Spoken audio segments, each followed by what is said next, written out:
Di tengah rangkaian prosesi pemakaman pemimpin tertinggi Iran Ayatollah Ali Khamenei yang berlangsung di Teheran, Amerika Serikat justru meluncurkan rentetan serangan udara ke wilayah tersebut.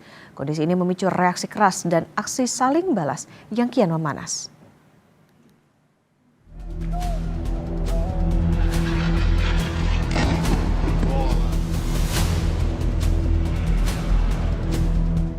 Suasana berkabung yang menyelimuti kota Teheran seketika berubah menjadi ketegangan.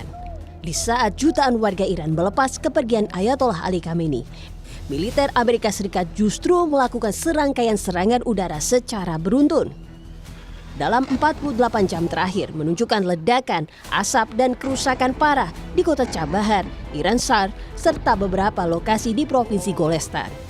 Ledakan juga dilaporkan terjadi di wilayah strategis Bandar Abbas dan Bushehr yang merupakan situs pembangkit listrik tenaga nuklir Iran. Tak tinggal diam, Iran langsung membalas dengan meluncurkan rentetan rudal ke sejumlah negara teluk yang menjadi sekutu Amerika Serikat. Di tengah aksi serangan yang kian intens, Israel secara terbuka menyatakan kesiapannya. Tel Aviv menegaskan siap membantu Amerika Serikat untuk menggempur Iran secara total.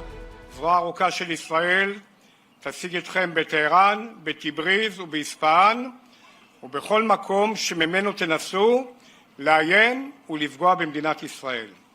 אין מקום שבו תוכלו להסתתר. ואמרתי, אם נצטרך לחזור, נחזור ובעוצמה גדולה עוד יותר.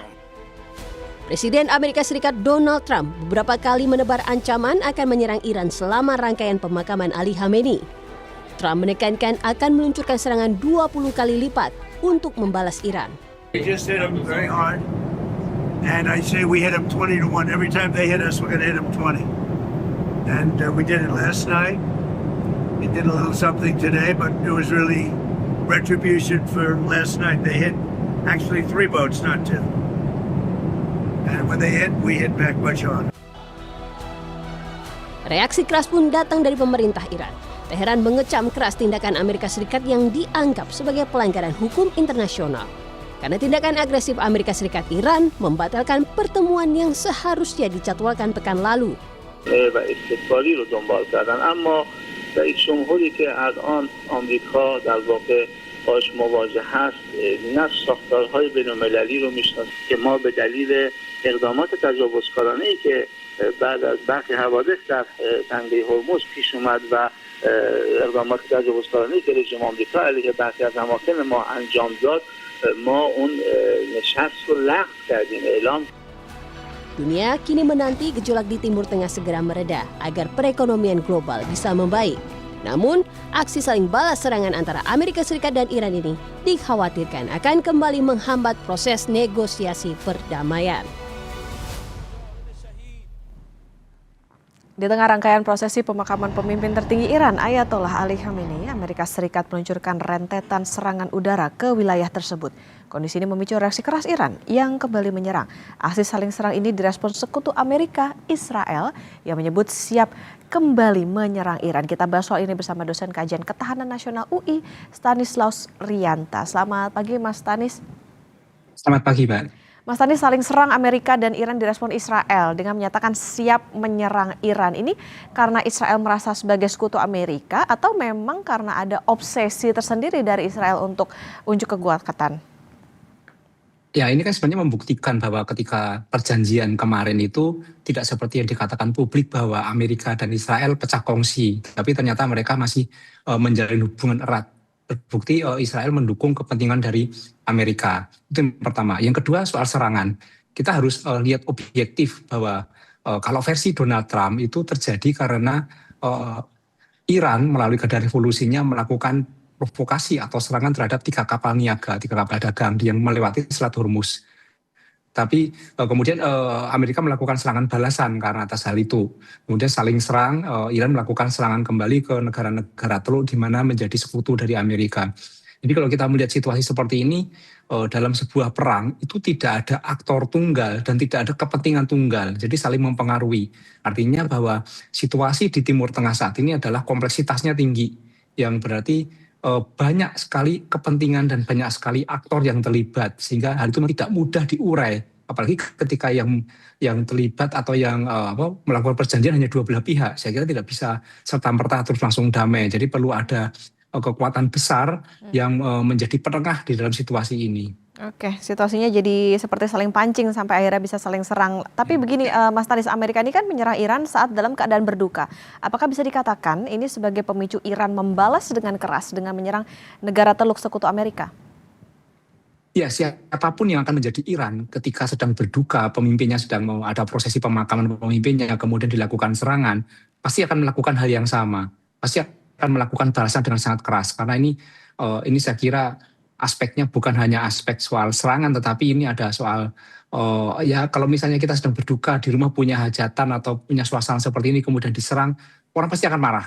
Pasti akan marah, dan kemarahan ini ditunjukkan Iran dan melakukan serangan-serangan terhadap negara-negara yang menjadi sekutu Amerika di kawasan Teluk. Kita dapat memahami itu gitu loh. Tapi versinya Donald Trump, ketika tadi kita melihat percakapan Donald Trump mengatakan bahwa ada 3 kapal diserang di Selat Hormuz, dan itu dianggap mengabaikan perjanjian sebelumnya bahwa Selat Hormuz adalah sudah terbuka untuk perdagangan. Ya saya kira kita kalau melihat alasannya masing-masing memang ya mereka melakukan itu sudah punya alasan masing-masing itu. Tetapi ini yang sekarang jadi persoalan adalah dampak dari tindakan-tindakan Iran, tindakan Amerika yang saling serang ini kan tidak hanya untuk mereka, tetapi dampaknya terhadap dunia gitu. Tapi memang sebaiknya sih menahan diri ya. Ini suasana sedang berduka, kemudian untuk Iran, kemudian ini dunia juga sedang mau memulihkan diri dari situasi ekonomi yang kurang baik. Harusnya menahan diri, tidak saling memprovokasi. Saya kira ini tidak bisa disalahkan satu pihak, pasti kedua belah pihak saling memprovokasi dan saling serang ya. Jadi kedua-duanya ya seharusnya bisa menahan diri. Oke, Mas Tanis, di tengah kondisi tadi yang sedang berduka, kemudian juga belum lama juga pemakaman Ali Khamenei, apakah Anda melihat ada perbedaan kekuatan militernya Iran dari sebelum dan juga setelah pemakaman Khamenei? Saya kira Iran adalah suatu negara yang cukup stabil ya, walaupun dia secara ranking kekuatan alutsista itu ada di nomor 16, di bawah Israel yang 15, kemudian Amerika nomor 1 ya. Tetapi Iran itu cukup stabil. Ini terbukti dari 4 bulan kemarin perang, Amerika belum bisa membuat Iran kalah. Jadi ketika sebuah negara menghadap Amerika yang kekuatannya sangat besar dengan budget yang sangat besar, tetapi dia tidak kalah, ini kekuatan cukup besar. Beda dengan Venezuela misalnya 1 hari 2 hari selesai. Iran berbeda. Iran mempunyai alutsista yang cukup kuat. Apalagi kemarin sempat terlihat beberapa minggu, itu pasti akan reload amunisi istilahnya. Dia akan mengembalikan kekuatan militernya. Kalau sebelum perundingan itu sumber-sumber tidak resmi CIA mengatakan bahwa kekuatan militer Iran itu masih 70%. Saya kira dengan kemarin setelah perundingan kesepakatan kemudian ada jeda, saya yakin Iran bisa memulihkan itu cukup signifikan, mungkin 80%, antara 80 sampai 85% bisa pulih lagi. Jadi ini cukup signifikan untuk melawan Amerika. Oke, Mas Tanis, yang juga menjadi sorotan yang ditunggu-tunggu juga, ini kan pemimpin Iran Mojtaba Khamenei belum juga menunjukkan diri. Apakah ini jadi strategi perang Iran atau untuk melindungi pemimpin mereka? Ya, strategi untuk melindungi pemimpin saya kira. Jadi kita lihat bahwa di tengah upacara pemakaman saja, di tengah berkabung itu, Amerika melakukan serangan-serangan. Tentu kemunculan Mojtaba sangat ditunggu-tunggu oleh Amerika. Ditunggu-tunggu posisinya di mana. Dan untuk melakukan serangan itu alasan apapun bisa dibuat. Jadi saya kira itu strategi dari Iran untuk keselamatan pemimpinnya, sehingga negara mereka tidak kehilangan pemimpin. Tetapi gini, negara ideologi seperti Iran itu sangat cepat sekali melakukan transisi pemimpin jika pemimpinnya berhalangan.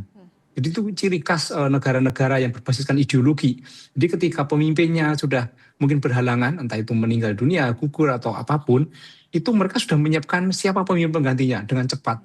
Jadi saya kira seandainya hal terburuk pun terjadi, Iran tidak akan langsung menjadi lemah, tidak. Tetapi akan terjadi transisi kepemimpinan, paling ada gaya baru atau ada kebijakan baru, tetapi kekuatan mereka soal leader yang berbasiskan ideologi itu tetap kuat. Oke, kalau begitu artinya dengan belum munculnya pemimpin Iran ini menjadi strategi yang baikkah untuk Iran? Kemudian apa yang bisa terjadi jika misalnya nanti suatu hari pemimpin Iran ini akan menunjukkan diri, Mas Tanis?